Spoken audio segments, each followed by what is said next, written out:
A note before the episode. We're talking about football, and as passionate fans do, some colorful language is used during the course of this episode. Take this into consideration before listening.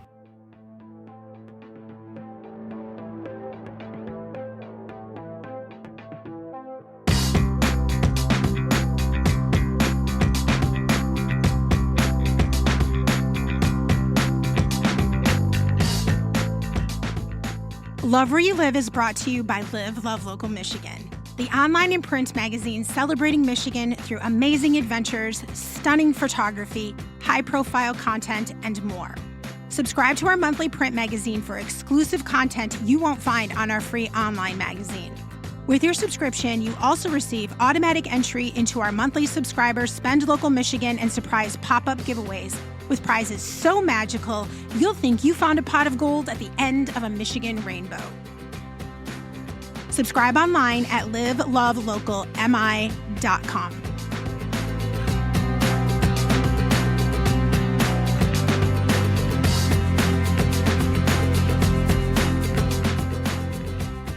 Hey, Michigan. Welcome to this episode of Live, Love, Local Michigan. We decided we were going to put our 2 cents in the bucket about Sunday's game and loss to the San Francisco 49ers.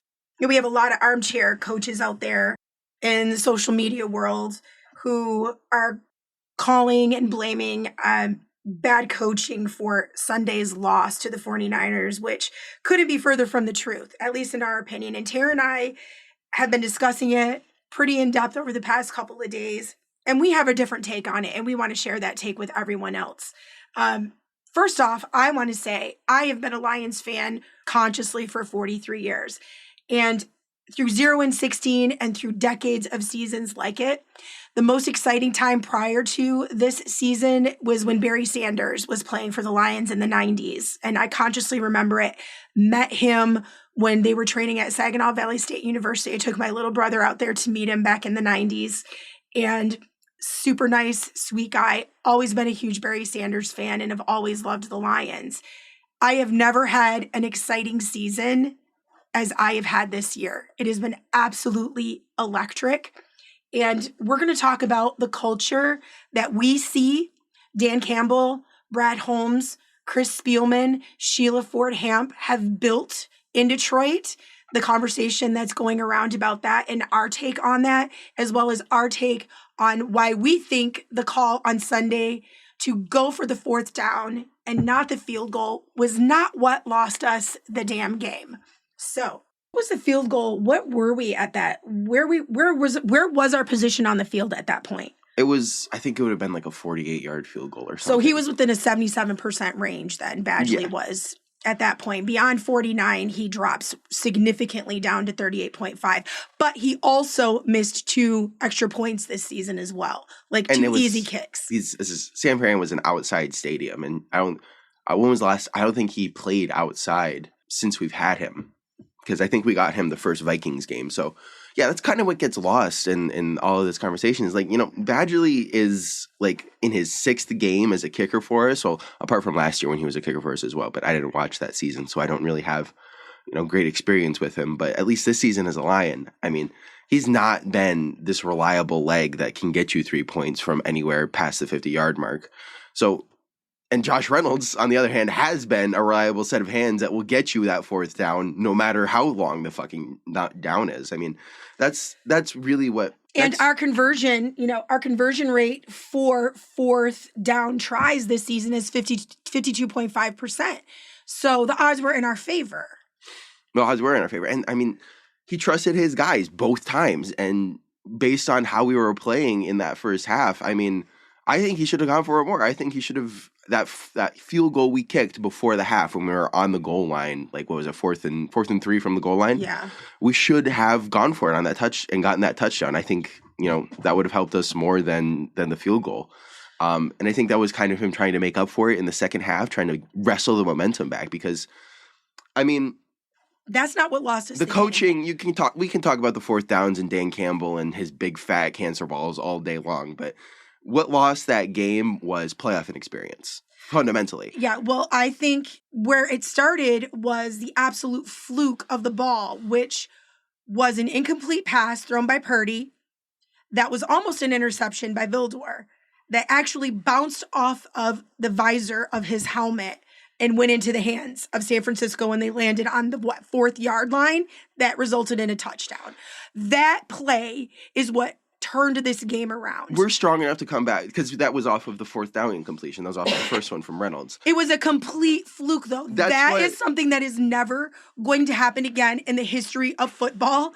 That was a fluke and pure freaking luck for San Francisco. And then we turn around and Gibbs fumbles it immediately again, and they recover it and get another touchdown. And it deflated our guys for a minute. You could see it on their faces, and it took them a whole quarter to kind of get their momentum back. When I say playoff experiences, Dan Campbell has said, I think after the Bucks game, that when he was like questioned, like, you go for it on a 4th down, it might have been before even the playoffs. He said, we're strong enough to come back from a 4th down incompletion. I believe that. And we are. I mean, We've proven it multiple times this season. That was an incomplete. We got pressure on Purdy. He threw a bomb downfield that was overthrown, should not have been completed. It went through Kendall's hands, literally through his hands, bounced off the mouth guard, and then Ayuk.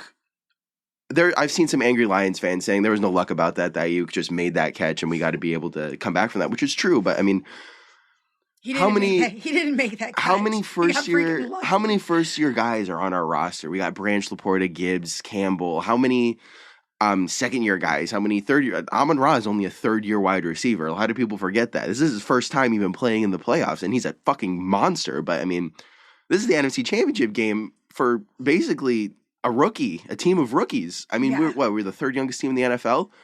To have that 1 in a billion catch just come out of nowhere, and then the very next series, just the slight miscue on offense, just the Gibbs coming the wrong direction around Goff and not being able to just quite secure that ball. And I think it was Greenlaw just perfectly getting his hands in that nook where that ball was and ripping it out. I mean, that's the kind of momentum that's the kind of momentum change that I don't think you put any team in the NFL, because any experienced team in the NFL would have been you put the Kansas City Chiefs in that situation where that insane incompletion turns into a touchdown, and then the very next series, fucking Pacheco fumbles and it's returned. Like, it's going to take a few series for them to come back from that. But what gave me a lot of hope is next possession, Gibbs fumbled, touchdown. All right, Goff got the ball back. We're on the 25. It was a touchback because they got 2 fucking nuts punters on each side that just kick field goals on kickoffs for some reason. Goff has the ball back. I can't believe it, but he threw 3 dots and all 3 of his receivers dropped them. How can you not you can't believe. It's not that you don't believe that he threw 3 dots. It's that all 3 of the receivers dropped them. He was calm, cool, and collected. The O-line stepped up. They blocked him. He was protected. I saw a video that, like, in the second half, the front 7 wreaked havoc on the Detroit O-line. No, they didn't. Our guys were shaken up and dropped balls. Yeah, that's our exactly offense, what it was. That's what lost us this game. We had a chance to rally back, and that is where we came short. Amon-Ra catches that first ball. It's 12-yard completion. Laporta catches that second ball. It's 8 yards and a first down. Reynolds catches the third ball. It's 12 yards and probably more because he would have caught and run. Yeah. Like, are the people saying, like, Dan, he's a bad coach, he didn't make adjustments at halftime to compensate for San Francisco?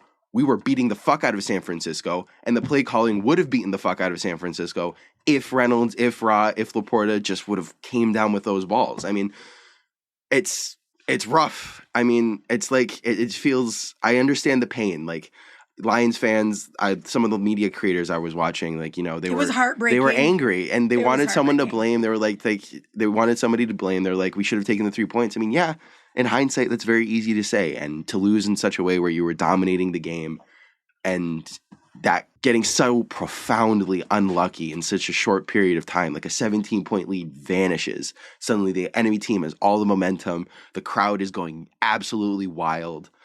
It deflated our guys for a minute. You could see it on their faces. But what I want to focus on is, the playoff and experience of the team. It's like to expect them to come back from that and just be ready to pop back up without the playoff experience. Be able to just pop back up and, like, okay, we can do this. We can still do this. I mean, if we would have had possession of that ball one more time, we would have won this game. And we did. Because we got our momentum back. That's the thing. Goff drove it down. We got a damn touchdown. That's the thing. I've been seeing a lot of people relate this to the 2017 Super Bowl. Atlanta, the 28-3 with the Atlanta Falcons, where the Pats came back. Atlanta didn't score another touchdown after the Pats did. What happened with us is eventually we got it back. We got our mojo back. That last series, we got the ball. We went down the field. The one thing I do think I will criticize Dan Campbell for is don't run the ball. That on the goal line when we had on Montgomery, we should have thrown it 4 times, and it ended up being a Jamison Williams touchdown anyway. If we would have done that, and I think that's the one thing Dan regrets too is calling that run. Or maybe Ben. I think Ben might have done it. I think that's the one thing that is the one thing that the coaching staff regrets in this game is that they didn't, that they ran it with Montgomery and didn't throw it. Yeah. Because that third down goes to JMO for a touchdown. There's 105. We can stop them with the run, with our timeouts, and we get the ball back probably 20 seconds, no timeouts. But I mean, we've done it. We've done it this season. How about them Cowboys? A couple of times. A couple of times we've done it. And this team is so capable. And this is what makes me angry. And it's all over social media. You know, a lot of my friends who aren't Michigan and Lions fans, all blaming Campbell, all blaming that missed field goal opportunity.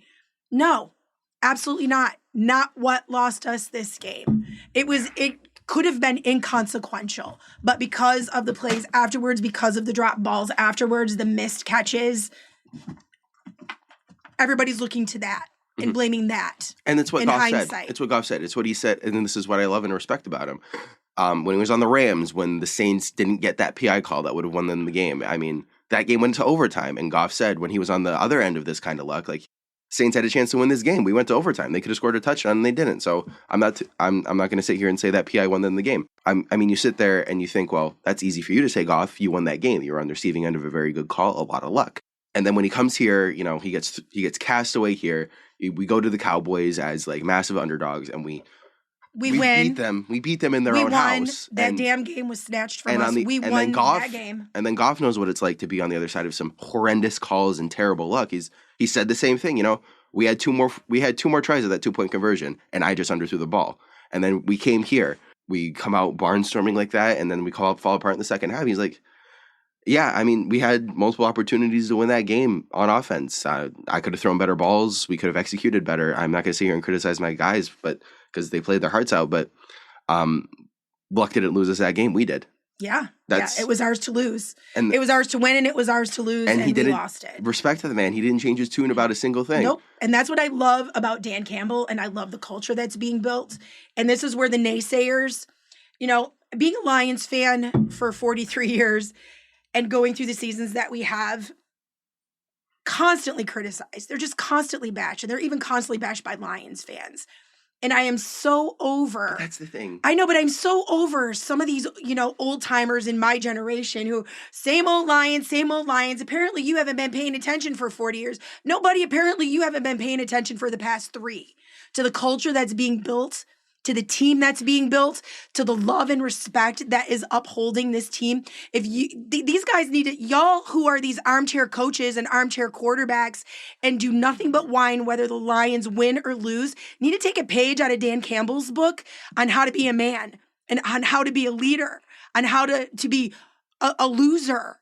You know, when you do lose something, what Dan Campbell doesn't do, he doesn't throw anybody under the bus. He, like he says, he will go anywhere with these guys. He has their backs. They have each other's backs. And that is a culture that is built right now. And that is the difference between this Lions and the Lions for the past 50 years. That's the thing. Is love and damn respect for each other, themselves, and to the fans. So to the naysayers, you need to zip it. You need to zip your pie hole. And if you want to whine and complain about the Lions, go find a different team to bitch about, honestly, because enough already. If you don't want to pay attention to the culture that's being built here because you're too insecure to pay attention to it, go be a fan somewhere else because there's no room for that here anymore.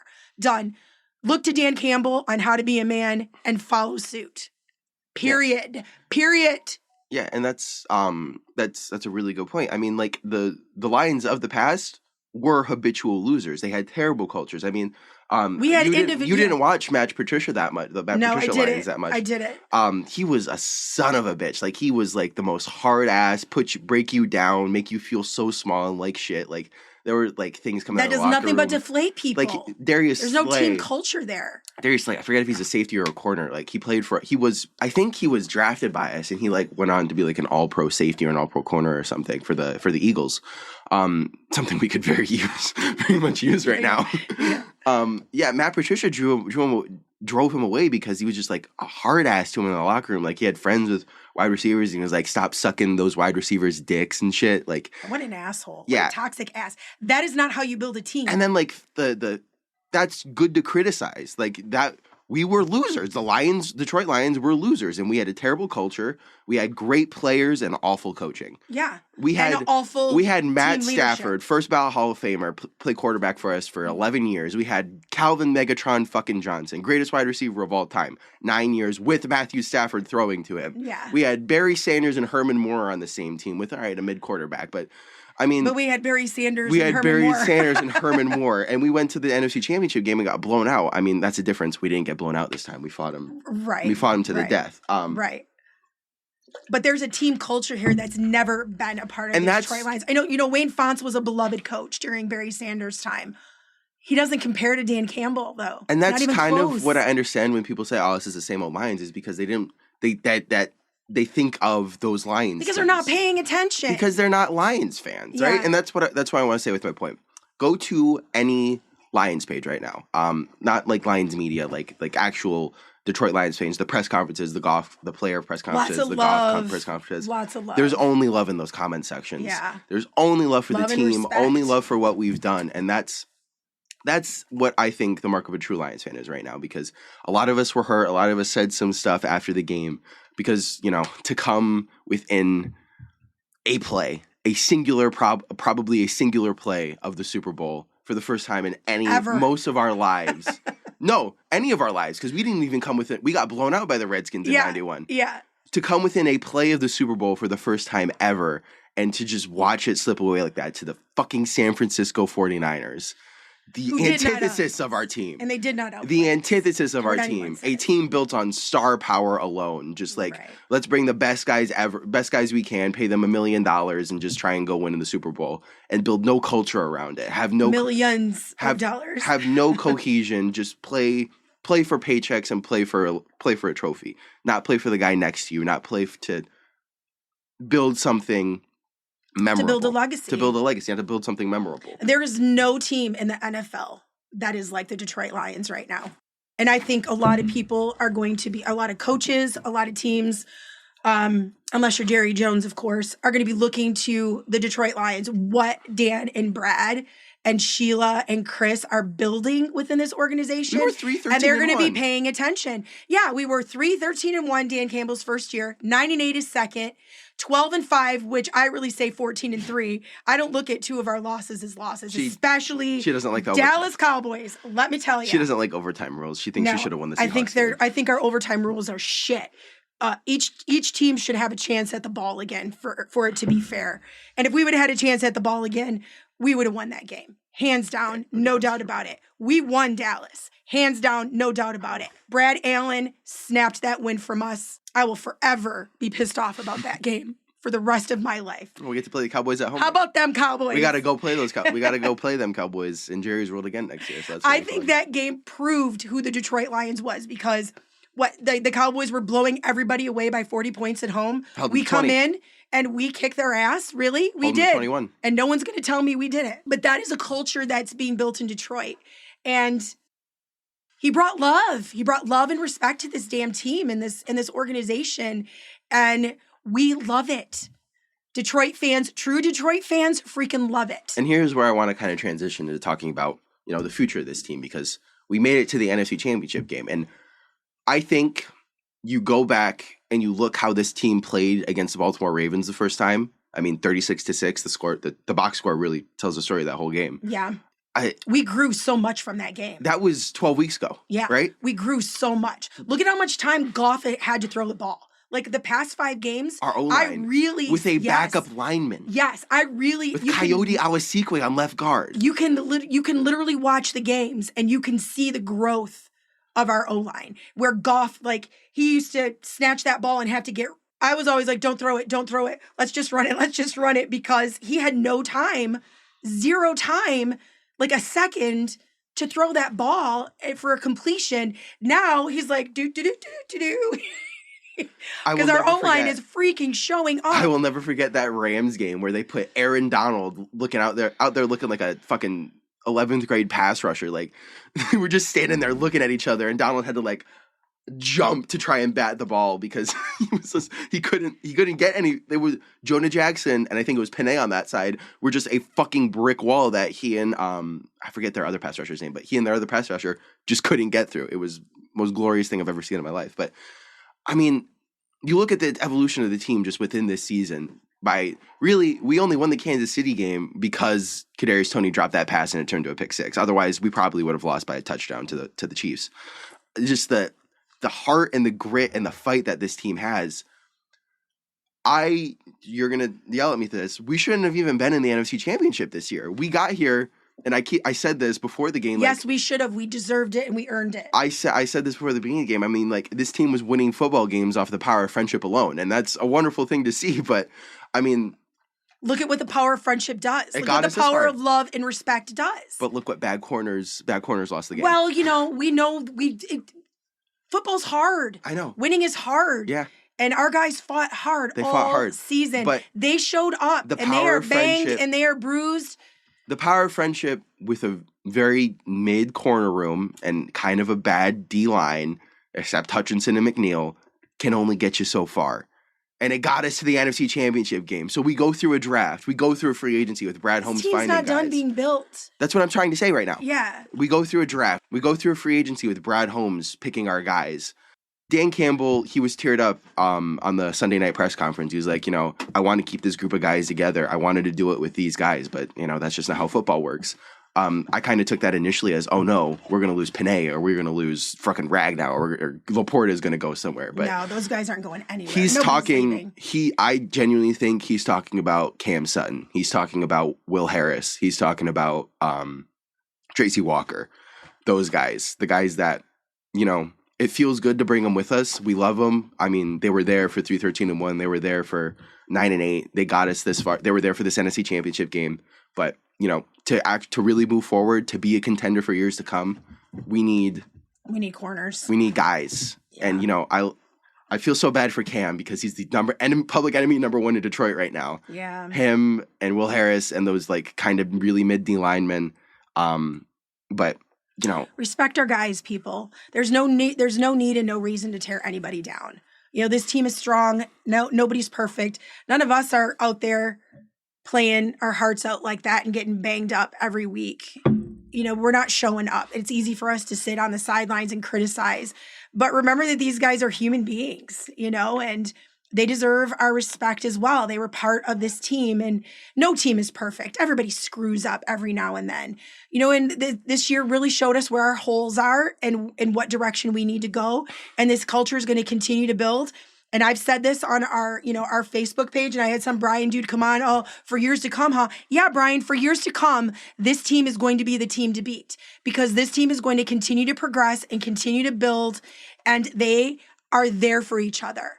And it is going to be a freaking powerhouse. The Detroit Lions are transforming, and they are going to be the team to beat for years to come. You think it's Kansas City? No, we are going to stop Kansas City. It's going to be the Detroit Lions. I mean, you look at our offensive core. Besides Jonah Jackson, people are dogging on Josh Reynolds for dropping those passes. Look at what this man has did in the playoffs. What is his record? What is his record? What does he have? Like 2 touchdowns and like 200 yards? Yeah. In the 3 games in the playoffs? Yeah. The amount of third downs, the amount of fourth downs he's completed. He has some of the most reliable hands. Him and J-Mo have the most reliable hands on the team. I mean, even Amon-Ra dropped some passes these past 2 games. Josh Reynolds and DPJ are our 3rd and 4th down specialists because they have great hands and people don't expect us to throw to them. Yeah, so Josh Reynolds' regular season this year, 40 receptions for 608 yards. And 40 receptions for 608 yards. And every time that man gets his hands on the balls, it's a first down. And for the with the 49ers, in the 49ers game, it was 1 reception for 25 yards. Could have been 3 for like 80. Yeah, and against the Bucs, it was 2 and 27, and the Rams was 5 for 80. That first drive for the Rams was all Reynolds. Yeah. That touchdown was all Reynolds. Look at how the front office has behaved this season, right? And I said this to you. We didn't do anything in free agency. The one guy that we got, right, Donovan Peoples-Jones from the Browns, we traded a 2026 third round for. We have all of our draft picks this draft. We have all of our draft picks for next draft. This team did not, personnel-wise, leadership-wise, they coached to be here. They played like they wanted to be here. But in their personnel decisions, did not believe that they were this ahead of schedule.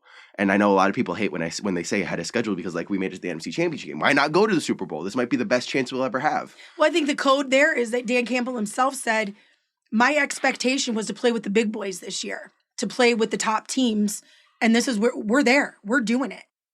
I don't even think his expectation was to be in a Super Bowl this year.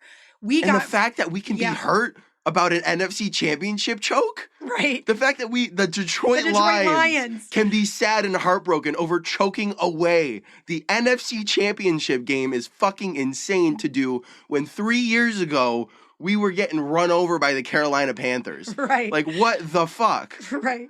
Right. The future's bright with these guys. And, if you look at the draft, if you look at the videos on YouTube, and that are floating around Facebook of when these guys are picking our players. When they picked Sewell, when they called him, there's a video floating out there. I just watched it the other day. That damn video had me crying. When Dan called him, Brad talked to him, Sheila talked to him. It's like, you are going to be the building block of this team. Guys like you are coming in. I won't let you down, coach. I won't let you down. And he hasn't let him down. And then how excited they were when we got Jahmyr Gibbs. Like, when he lasted till we picked him, like, how freaking excited they were. There's a video going around. Brad Holmes, Dan Campbell, they were jumping up and down in the room. Like, look what he's done. We got him, man. We got him. And look at what that young man has done for this team in his rookie year.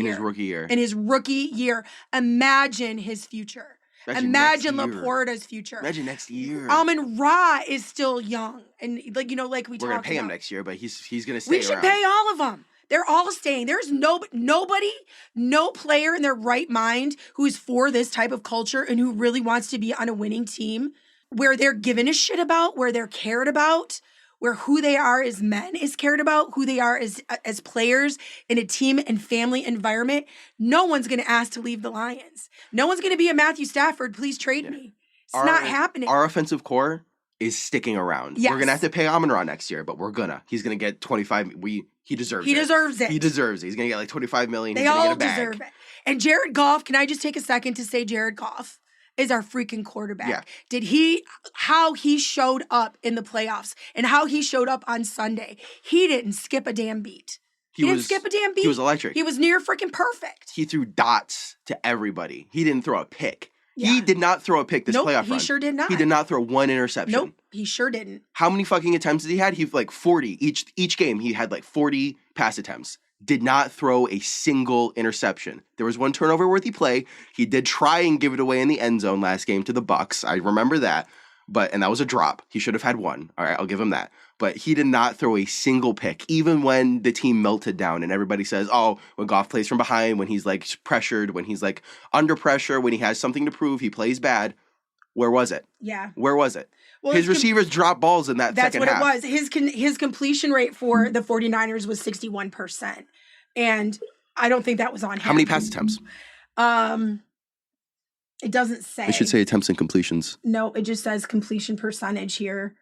Touchdowns 1, interceptions 0. He hasn't had an interception since the Cowboys game where we had 2. And we won that damn game hands down. I don't care what anyone says. And then before that, he hasn't had it. I mean, before that, it was the Bears where he had 2 interceptions. The dude is solid. He's freaking solid. You take out those 2 Bears games and that Packers game, he is an MVP candidate. Hell yes. He has numbers to be an MVP. He was second in passing yards. He's top 5 in every quarterback metric. Didn't throw a pick the entire playoff run when we made it to the fucking NFC Championship game. He's had 12 this season. He didn't throw a pick against the LA Rams, the Tampa Bay Buccaneers, and the San Francisco 49ers defense. Like the most turnover-happy defenses in the league. Did not throw a single interception. extend him, pay him $40 million. I don't think he's going to ask. He's not going anywhere. I don't think and here's the thing about He's Goff. retiring with us. Here's the thing about Goff. He loves this. You can see it in just every press conference. Because he actually is getting respect here. He loves this team so much. He loves this city so much. I don't think he's going to ask us to break the bank for him. I think he'll ask for like 35, 40 mil max, and he's fucking worth that. Absolutely. And he'll give us cap. It's what Tom Brady did. He'll give us cap room to keep our offensive core. Yeah. And what I was saying, this offensive core isn't going anywhere. No. Extend Reynolds, pay Amon-Ra, pay Goff, pay whoever needs to be fucking paid. Jonah might go somewhere. There's rumors that we might let him go in free agency. That's fine. Coyote was a dog last week.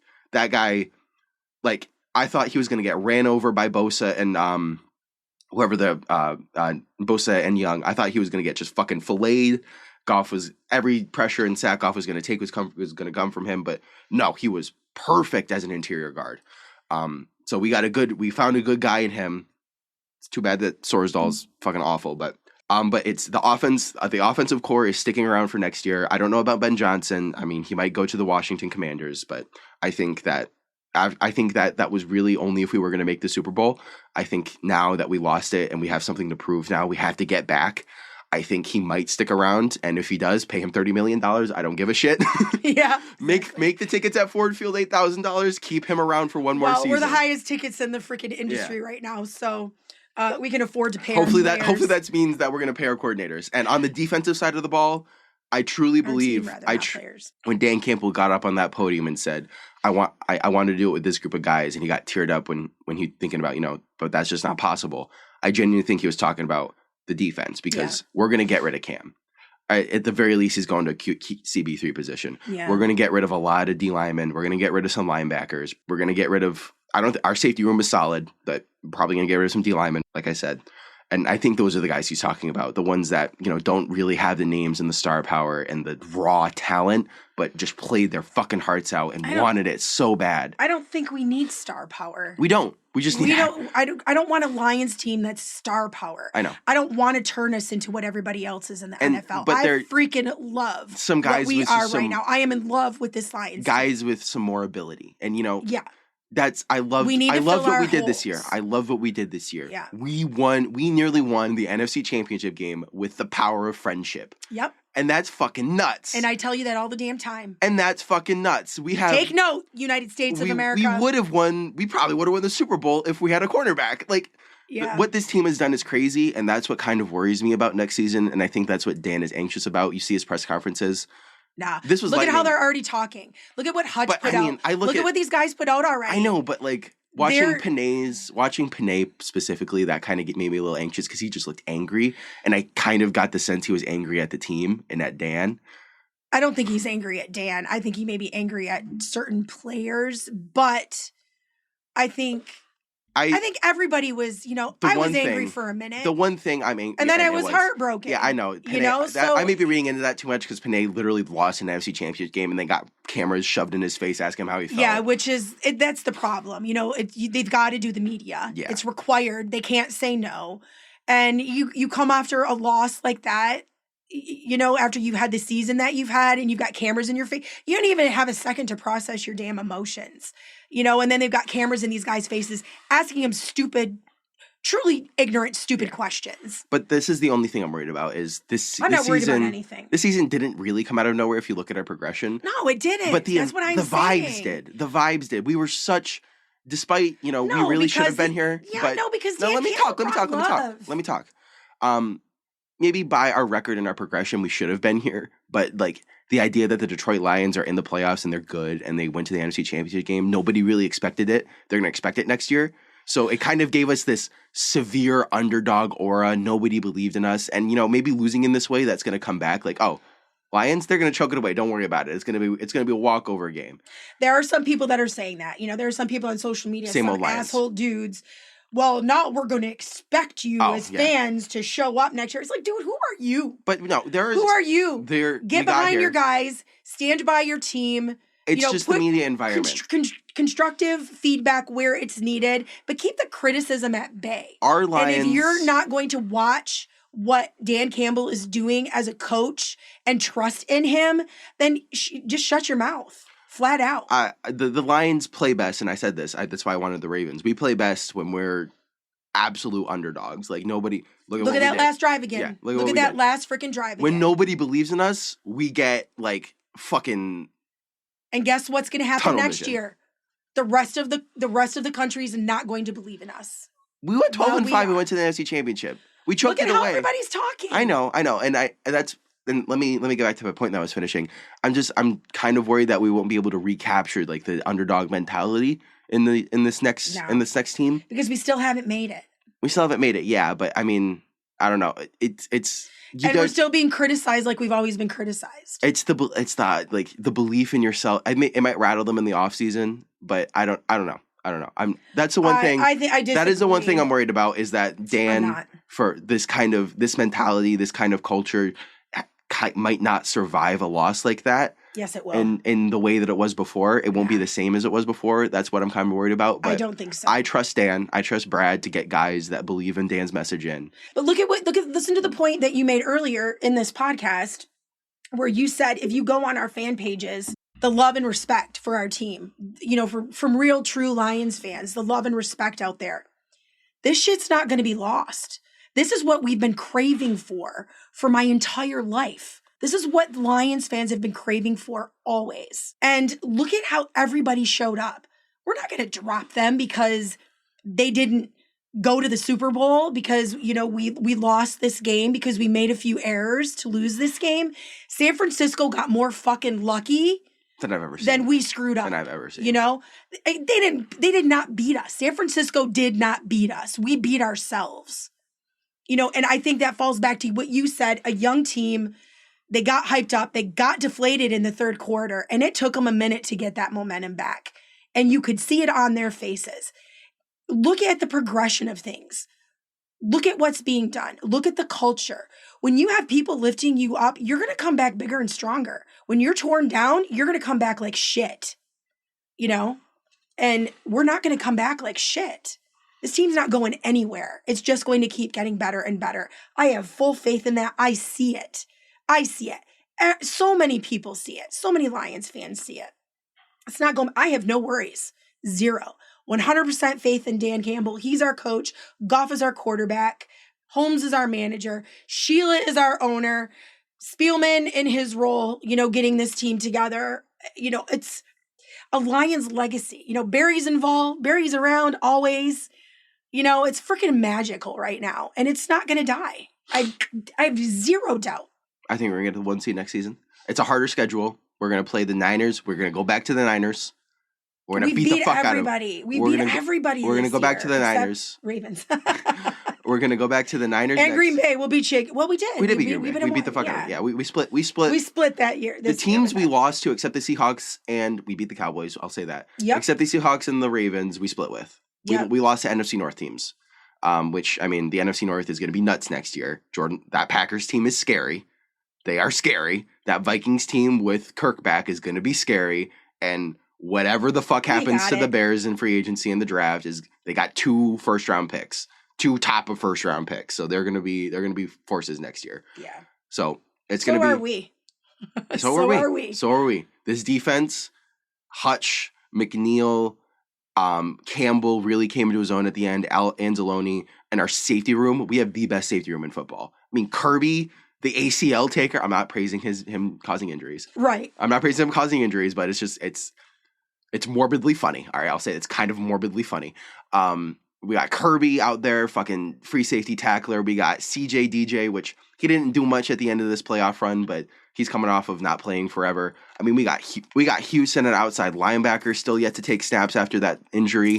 He didn't play again. We got Houston. Yeah, he didn't play again. Which is weird. They must. Hopefully that surgery didn't fuck him up. I hope not.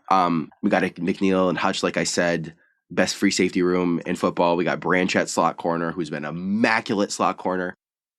We need interior D linemen. You said earlier you think Branch might be going. I don't think so. No, I didn't say Branch. I said you did say Branch. Oh, whoops. I meant Sutton. I don't think Branch is going anywhere. Sutton and Vildor are going to go back to the practice squad. We're going to drop some linebackers. We're going to drop some linemen, and that's what I mean. That's what I mean That's what I think Dan means when he says we're not going to be able to keep this group of guys together. Is because he loves the underdog. Yeah. He loves the overachievers. He loves the guys that everybody writes off, and he loves getting the best out of them. Because he watches their talent, and because he was one himself. They recruit these guys. They look at their talent, and they don't look at their names.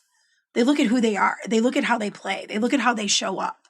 He looks at them as an individual. Yeah. He doesn't look at them. He doesn't look at them as a price tag or a Super Bowl ring. He looks at them from their ability. That's what makes him special. He looks at them as guys he wants to succeed. He wants the best for.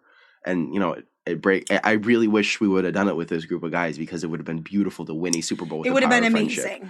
It would have been amazing. It's difficult to win a Super Bowl with the most talented roster in the world. It is even more difficult to win the Super Bowl through the power of friendship. But it's possible, It's possible. We're going to have a better team next year. Hopefully we have the same culture. Hopefully it just permeates everything like it did this season. I have no doubts. 17-0. Calling it right now. 17-0. All right? 17-0. Fucking, what is it? It'll be 20-0 if we go to the Super Bowl and win it. We're going to do it next season.